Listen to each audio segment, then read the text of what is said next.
ഗ്യാങ്ങിലും കാണും നമുക്കൊരു ട്രിപ്പ് പോയാലോ എന്ന് ചോദിക്കുന്ന ഒരാളും പിന്നെയുള്ള പൊരിഞ്ഞ ചർച്ചയും. അവസാനം ട്രിപ്പ് എന്താവുമെന്ന് നമുക്ക് എല്ലാവർക്കും ഊഹിക്കാവുന്നതേ ഉള്ളൂ. ഒരു ട്രിപ്പ് പോകുന്നതിനെ കുറിച്ച് ജർമ്മൻ B1 ലെവൽ പഠിക്കുന്ന 2 പേർ തമ്മിലുള്ള സംഭാഷണം കേട്ടു നോക്കിയാലോ.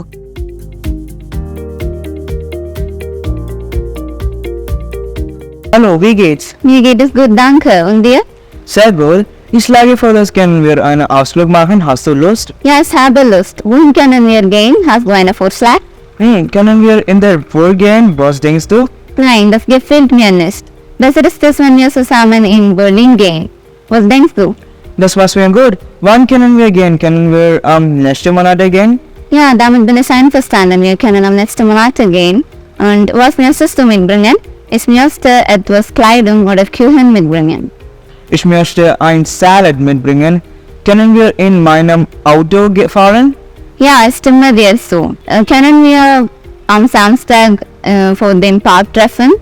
Krass. Tschüss, bis bald. Tschüss.